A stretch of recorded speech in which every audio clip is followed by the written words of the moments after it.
Ísis, a deusa da magia.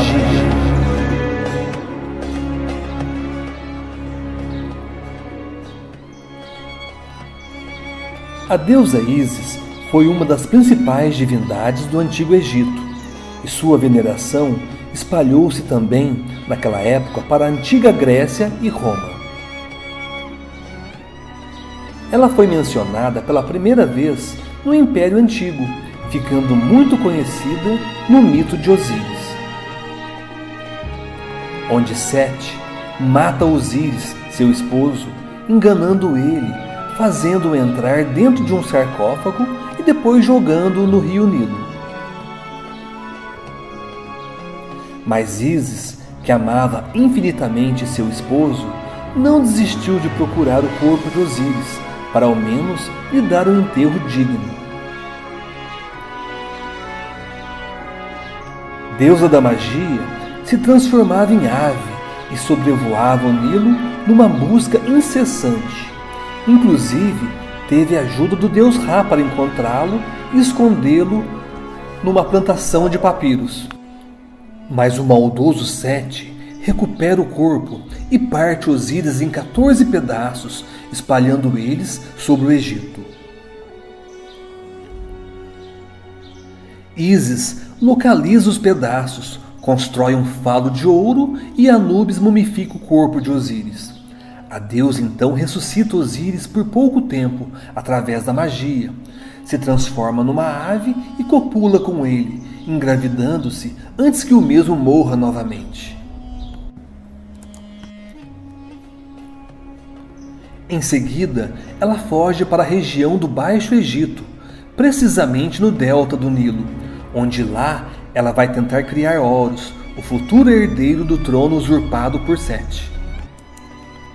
Dizem que Ísis passou por uma gravidez muito tensa e teve seu filho Horus sob um trabalho de parto difícil e sofrido entre as moitas de papiros nos pântanos do Nilo.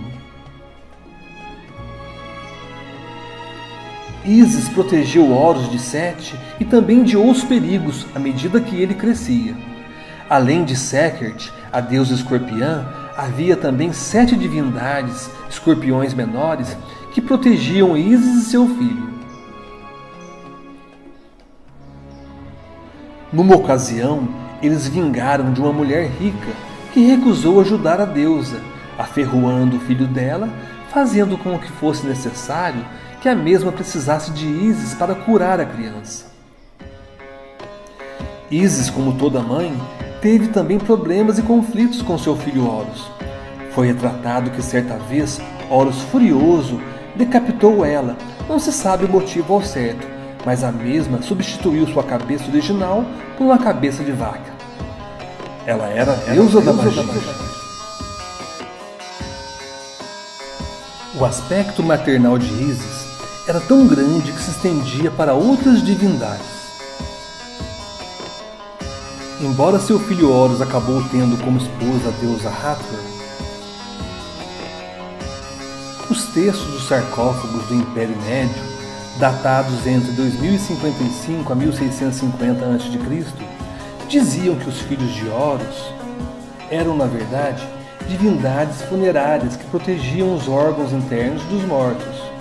Mas, na verdade mesmo, era a prole de Ísis com a forma mais velha de seu filho Horus, pois na mesma era, Horus foi sincretizado como Min, o deus da fertilidade. Assim, Ísis foi considerada a mãe de Min. Uma forma de Min conhecida como Camutef, touro de sua mãe, representava a regeneração cíclica dos deuses, engravidando a mãe para gerar a si mesmo. Assim, Ísis também era considerada a consorte de Min. Os filhos de Horus foram 4 deuses pouco mencionados no Antigo Egito.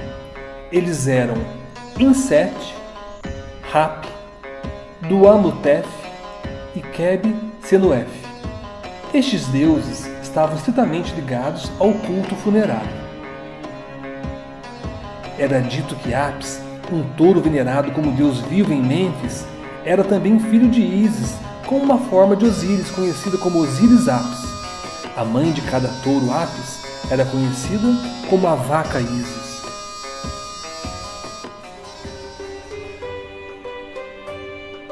E assim era o Egito, repleto de mitos, histórias, lendas e mistérios.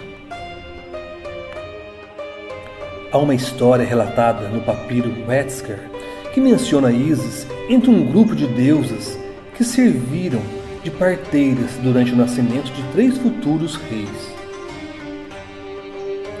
Ísis era chamada explicitamente de Senhora da Vida, governante do fado e do destino. Ela era a mãe e a esposa mitológica dos faraós. Relevos em templos da época mostravam o faraó mamando no seio de Ísis. Seu leite não curava a criança apenas, mas também simbolizava o seu direito divino para reinar. Os faraós invocavam o poder de Ísis para protegê-los contra seus inimigos que tentavam invadir o Egito. Ísis foi descrita como a protetora de toda a nação, sendo mais eficiente em batalha do que milhões de soldados. Ísis também era conhecida por sua esperteza. Por virtude de seu conhecimento mágico, ela era mais inteligente que outros deuses. Muitas das histórias sobre Ísis apareceram como prólogos em textos que descreviam eventos míticos relacionados com o objetivo que o feitiço queria realizar. Em um deles, Ísis criou uma cobra que picou Ra. Ela se ofereceu para curar Ra caso ele lhe contasse seu nome verdadeiro e secreto. Ra contou seu nome depois de muita coerção, informação que ela repassou ao Horus, o que aumentou drasticamente o seu poder divino e real. É possível que essa história tenha servido de origem para explicar o motivo dos poderes mágicos de Ísis superarem os de outros deuses. A esfera de influência de Ísis chegou a incluir todo o cosmos na época ptolomaica. Ela tinha poder sobre todas as nações como a divindade que protegia o Egito e sancionava seu faraó, e como provedora das chuvas ela avivava o mundo natural. A memória de Ísis sobreviveu à extinção de seu culto.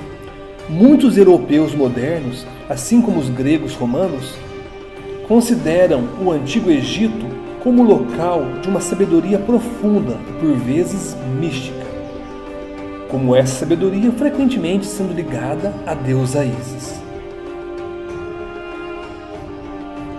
A deusa continua a aparecer em crenças esotéricas modernas e neopagãs. Diziam que Ísis tinha poder sobre o destino, que na tradição religiosa grega era um poder tão grande que até mesmo os deuses não podiam desafiar.